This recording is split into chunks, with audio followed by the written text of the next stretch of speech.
Bienvenue dans l'atelier. Donc je viens de terminer l'axe X sur ma SX3.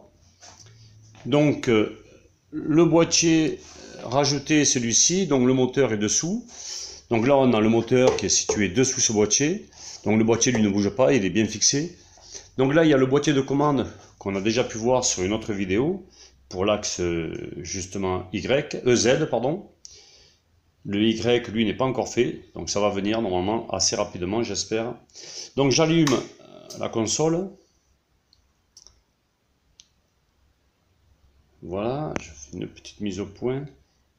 Donc là, j'attends l'initialisation de tout le système. Ça y est, le système est initialisé. Là, j'allume les drivers. Donc là, c'est le X et le Z. Le Y, lui, n'est pas en fonction. Bon, tout est monté, mais en fait, il n'y a pas de moteur. Voilà. Donc, pour le Z, rien de changé, hein. Toujours pareil. Là, je monte, j'ai les échelles de montée, donc 10, 40 et 80 mm. Ça, c'est 2 mm, les retours sur position, etc., etc. Tout ça aussi, c'est sur une vidéo. Donc, on va venir en fait aux modifications que j'ai apportées. Donc là, il y a une vidéo déjà qui traite de ça, mais sur la vidéo du X, ces touches plus et moins permettaient non seulement de déplacer la table comme ça, en fait, vers la droite ou vers la gauche de millimètre en millimètre, mais en plus de venir augmenter la vitesse du moteur, donc de 0 à 20.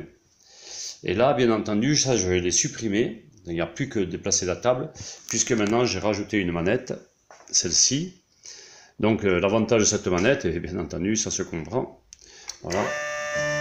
Donc là, je vais vers la droite. Là, j'augmente la vitesse. Voilà. J'arrête. Je pars dans l'autre sens. Un coup, on arrête. Un coup, on repart. Voilà. Donc, je peux arrêter aussi bien dans la même direction que dans la direction opposée où je vais. Voilà. Donc, un seul clic l'arrête. Donc, à ce moment-là, ce qu'il faut savoir, c'est que j'ai prévu une petite sécurité, puisque donc la manette, bien entendu, à tout moment peut être touchée par le bras ou par un objet qu'on pourrait avoir dans la main. Donc si je reste appuyé un certain temps, voilà, et ça arrête tout. Voilà. Donc au bout d'une demi-seconde, donc si j'ai pas lâché la manette, tout s'arrête. Voilà. Sinon là, ça part. Bon, ce qui me pose parfois des petits soucis, parce que parfois quand j'appuie, j'ai tendance à... Donc, mais c'est un coup à prendre. Mais je préfère avoir cette sécurité, c'est quand même bien meilleur. Donc j'arrête. Donc ici sur l'écran, quand je monte le volume, je vais faire une mise au point. Quand je monte le volume, pardon. Quand je monte la vitesse du moteur, voilà. Donc là je vais jusqu'à 20 et là jusqu'à 0. 0, bien entendu, je l'ai déjà expliqué. J'arrête le moteur mais pas sa course. Donc là je me mets en mouvement. Voilà. Voilà. Et bien entendu, quand je déclenche à partir de la manette le moteur, et sur l'écran de contrôle, voilà, je vois quand le moteur est arrêté ou quand le moteur est en marche. Et je peux bien entendu prendre la main ici sans aucun problème. Voilà. Voilà pour ce petit rajout, pardon.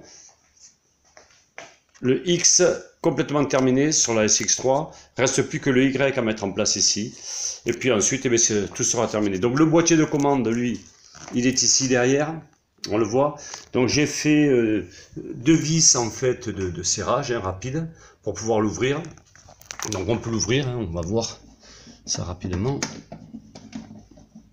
Voilà.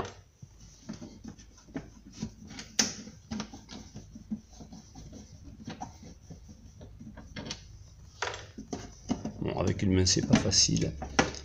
Voilà. Donc là on a le boîtier de commande avec les drivers. Alors je vais peut-être tirer le meuble. Je vais couper une meilleure vue. Donc là j'ai le transformateur en fait 220 32 volts. Donc là j'arrive en 32 volts dans le boîtier. Donc là on voit la carte principale. Donc avec le microcontrôleur et toutes les sorties de commande.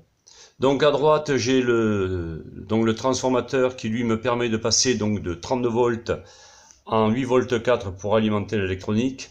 Ensuite là j'ai un un transformateur pour rehausser en fait la tension, puisqu'après je repars de 8 volts 4 et je sors en 12 volts pour alimenter deux ventilateurs qui vont se trouver ici, que j'ai toujours pas reçu. Donc un ici et un de l'autre côté, un qui aspire, un qui souffle. Donc là il y a les trois drivers avec les sorties dessous, donc en fait les prises dessous pour les drivers, donc X, Y et Z. Donc ça c'est le driver du Y qui lui, ça c'est les 5 ampères les deux, mais lui comme le moteur a moins de puissance, aura besoin, l'axe a besoin de moins de puissance, donc ce sera un moteur 3 ampères. Et là c'est des moteurs 4,2 ampères, mais les drivers vont jusqu'à 5 ampères. Donc là en haut j'ai la connectique, donc là en noir c'est l'arrivée de l'alimentation 32 volts, ça c'est le général, coupure générale avec la sécurité. Ici, c'est l'écran Nexion qui est sur le tableau de commande. Là, ici, j'ai les deux, on le voit de l'autre côté, mais il n'est pas branché, bien entendu, mais il y a la connexion, voilà, pardon.